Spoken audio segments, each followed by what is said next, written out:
안녕하세요. 유아TV 이혼자라는 변호사 이변호사입니다.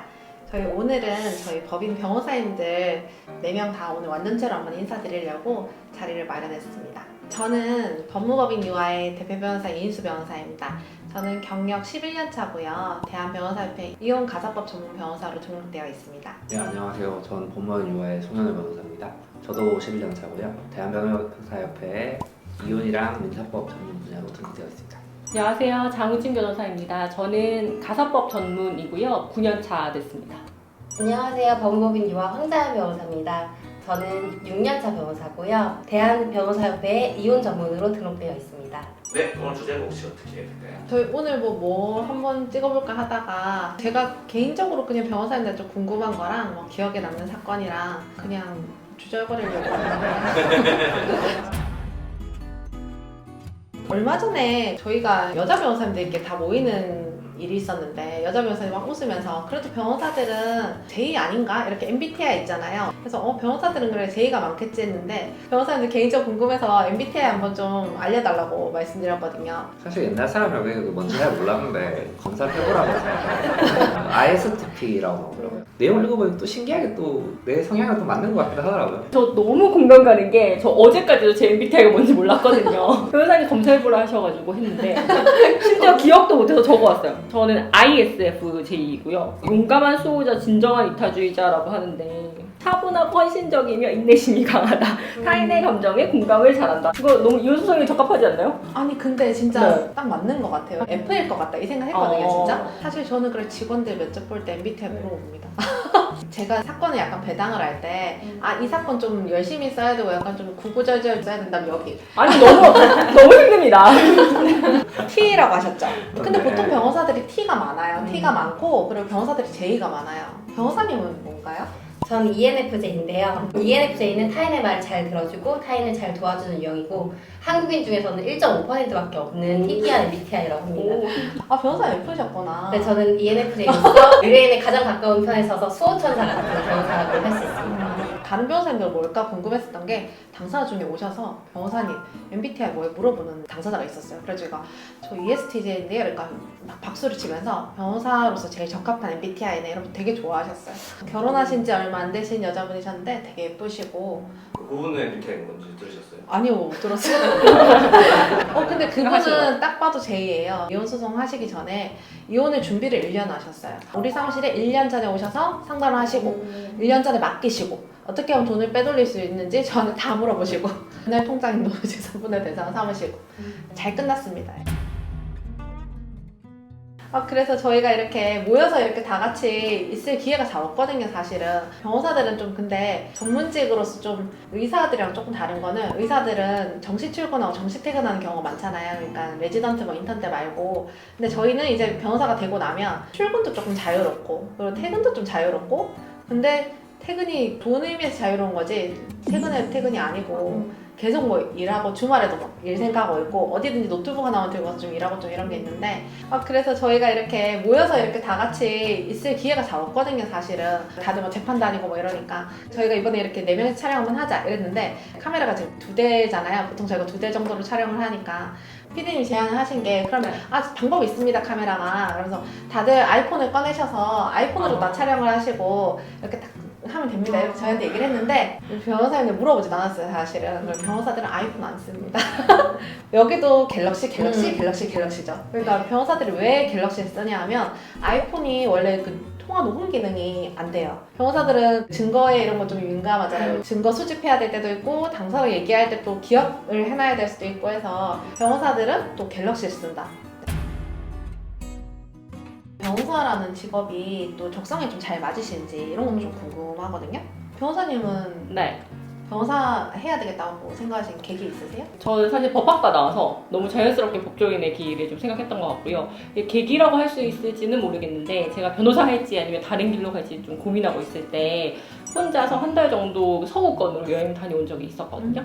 근데 막 즐겁게 정말 잘 다니다가 어느 나라에서 다른 나라로 이동을 해야 되는 상황이었는데 그 공항에서 동양인의 여성이고 혼자 왔다는 이유로 저를 붙잡으시는 거예요.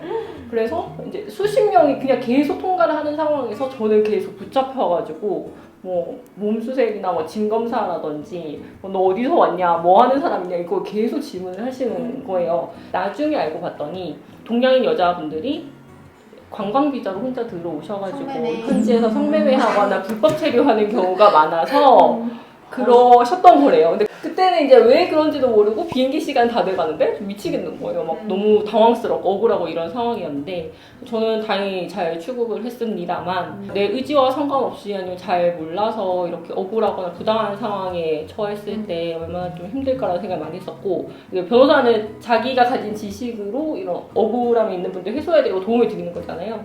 그게 정말 값진 직업일 수 있겠다 생각하면서 이제 변호사 해야겠다라고 딱 결심을 하게 된 거죠.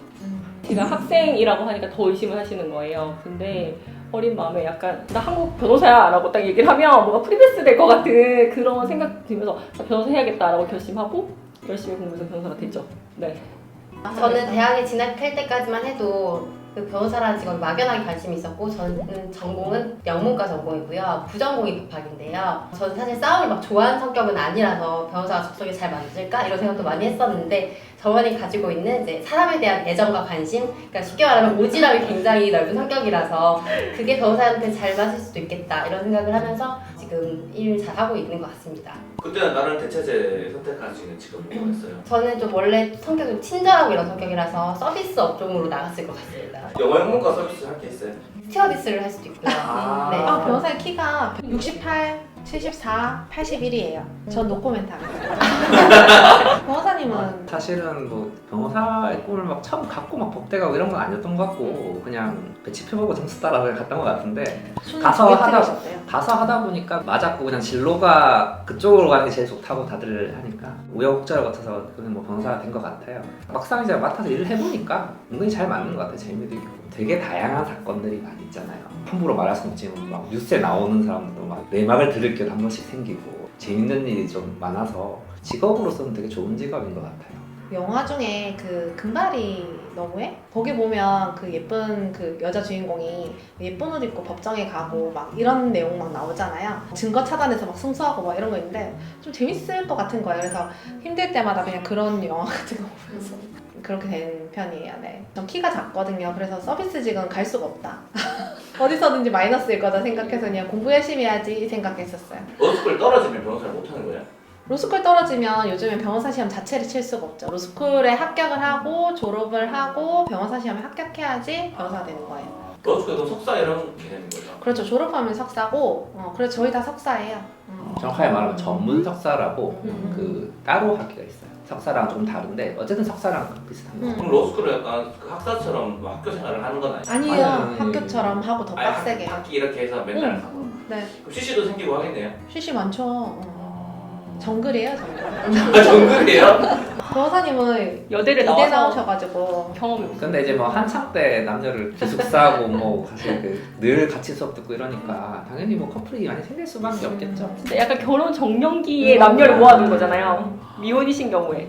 그래서 그게 CC하면 근데 잘 생각하고 해야 돼요. 이걸 만약에 로스쿨 준비생이나 아니면 로스쿨생이 본다고 생각하면 얼마 전에 한방언니에서 그걸 본 게 있어요. 제가 한방언니가 변호사들은 변호사 소개시켜서 주지 말라고 한다 이렇게 얘기를 하면서 아무래도 변호사가 딱딱할 것 같고 이래서 여자 변호사 싫어한다 이렇게 얘기를 하시던데 그건 몰라서 하신 얘기고 실제로 왜 변호사 소개시켜달라고 하지 말라고 하냐면 변호사들은 의사랑 달리 의사는 여기도 개원을 하고 저기도 개원하고 전국에 그러니까 뭐 어디 밀집되어 있는 게 아니잖아요 병원이. 여기 뒤에 보이는 게 지금 롯데백화점 부산분점인데 근데 저희는 여기 있지만 변호사들은 다 법원 앞에 있어요. 거의 한 80~90%가 거제동 법원 앞에 모여 있는 거예요. 그러면 내가 여기랑 CC를 했어요? 근데 헤어졌어. 그러면 평생 내가 그 사람 보면서 이제 40년, 50년을 있어야 돼요. 우리 정년도 없잖아요. 저희 변호사님들 막 70, 80대도 다 법정 다니신단 말이에요. 그러니까 그렇게 잘못되면 큰일 나는 거예요. 그러니까. 그리고 여기랑 헤어졌어요? 근데 여기랑 또 사귈 수도 있잖아요. 그럼 여기서 잘 사는 것도 계속 봐야 돼요. 그러니까 CC를 함부로 할 게 아닙니다. 잘 생각하셔야 합니다. 이혼 전문 변호사로서 또 이렇게 하는 건 또 좀 다르잖아요. 일반 변호사랑은 적성이 좀 맞으신가요? 저는 만족스럽고 적성에 맞는 것 같아요. 아까 말씀드렸지만 저 남 얘기 듣고 공감하고 이런 게 그렇게 어렵지 않은 사람이거든요. 근데 이혼 소송이 다른 소송하고 좀 다른 특수성이 확실히 있거든요. 의뢰인들이 감정적인 호소도 굉장히 좀 많이 하시는 편이고, 그리고 그분이 어떻게 살아왔는지, 이런 혼인 생활을 해서 어쩔 수 없이 이렇게 이혼에 이르게 되었다, 이거 자체가 소송의 쟁점이 되는 부분이기 때문에 이런 얘기를 잘 듣고 공감해주고 거기 입에서 소송에 임하고 이런 것들이 좀 중요한 것 같은데, 저는 그런 적성이 있는 것 같아서 잘 맞는 것 같고, 저희 동료 변호사님들 중에 왜 남 얘기 듣기가 너무 고역이라서 자기는 가사소송 절대 못한다 하시는 분들이 있거든요. 근데 그런 분들 생각하면은 내 적성 잘 맞는 것 같아요.